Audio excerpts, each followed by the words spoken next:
जैसे शिव जी पर एक लोटा जल आपने हमने समर्पित किया और भगवान शंकर पर जब जल समर्पित कर कर हम उस जल का आचमन करते हैं, हम उस जल को पीते हैं, आचमन करते हैं, तब उस शिवलिंग का जो तेज पुंज है, भगवान शंकर के शिवलिंग में जो तेज पुंज होता है, क्योंकि शिव महापुराण के अंतर्गत और लिंग पुराण के अंतर्गत, नर्मदा पुराण के अंतर्गत हमेशा कही गई है कि चाहे घर में जो शिवलिंग हो वो, चाहे तुम्हारे घर के पास में जो मंदिर हो उसमें जो शिवलिंग हो वो, या 12 ज्योतिर्लिंग, उपलिंग, ये जितने भी शिवलिंग विराजमान हैं, ये जितने भी शिवलिंग विराजित हैं, इन शिवलिंग पर जब हम जल चढ़ाकर उस जल का आचमन करते हैं तो उस शिवलिंग की जो ज्योति होती है, शिवलिंग की जो ऊर्जा होती है, शिवलिंग की जो एनर्जी होती है, शिवलिंग का जो बल होता है, वो बल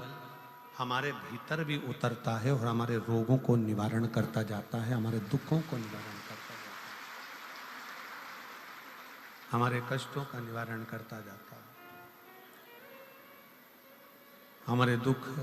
हमारी तकलीफें, हमारा कष्ट अपने आप समाप्त होते चले जाता है। 3 स्थान शिवलिंग पर वर्णित है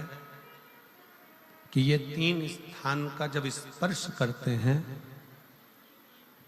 तो आप कितने भी रोग से ग्रसित क्यों ना हो, आप कितने भी रोग से घिरे क्यों ना हो, 3 स्थान का स्पर्श करने से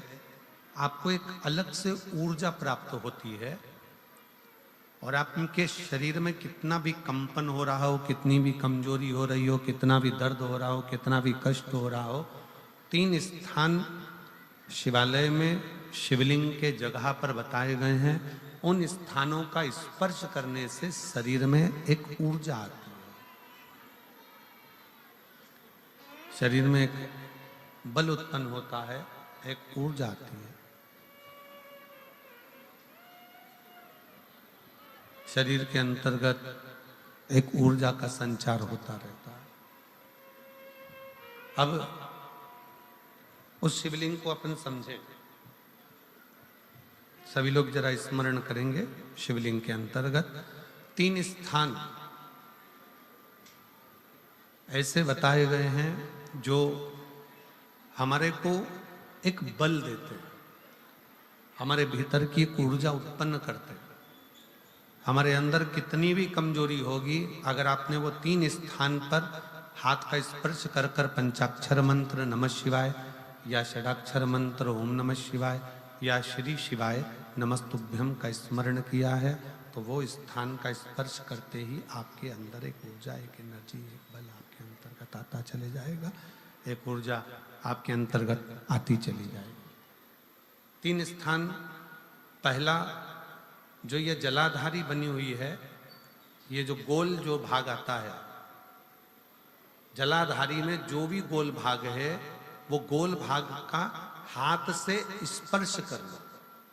अर्थात जो माता जी का हस्त कमल है पार्वती जी का, वो जो गोल जलाधारी है जिस पे शिवलिंग रखा हुआ है, वो गोल जला, ये जो चरण है जहां से पानी बहकर जाता है उस स्थान पर नहीं,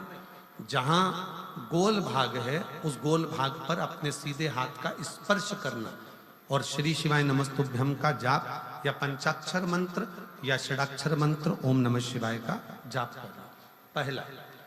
दूसरा स्थान, जहां से पानी बहकर जा रहा है उस स्थान का पानी जहां से बहकर नीचे गिरता है वो भाग पर अपने हाथ का स्पर्श, जहां से पानी बहकर नीचे गिरता है, जो जल आप चढ़ाते हो वो जल बहकर जो नीचे की ओर जाता है उसका स्पर्श, और पंचाक्षर या षडाक्षर या श्री शिवाय नमस्तुभ्यम मंत्र का जाप। फिर तीसरा स्थान बताया कि शिवलिंग में किसी भी स्थान पर अपनी हथेली का स्पर्श, केवल हथेली का स्पर्श, उसमें उंगलियों का स्पर्श नहीं,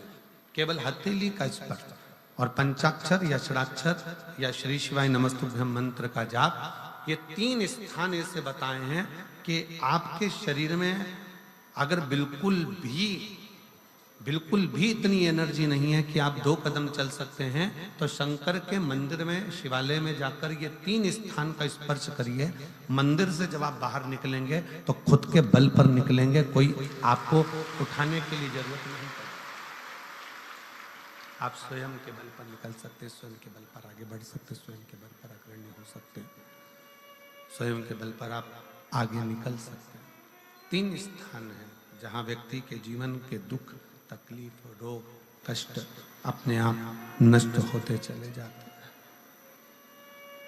तो पहला जो स्थान है वो पार्वती जी का स्थान हस्तकमल, दूसरा कार्तिकेय और गणेश के मध्य में जो अशोक सुंदरी है और कार्तिक गणेश बैठे वहां से जो पानी नीचे की ओर आता है वो स्थान, और तीसरा अपनी हथेली का, शिवलिंग का कोई भी स्थान जहां अपनी हथेली का स्पर्श हो जाए वो स्थान। ये 3 जगह हमें बल देती है, हमें ऊर्जा देती है, हमें एनर्जी देती है।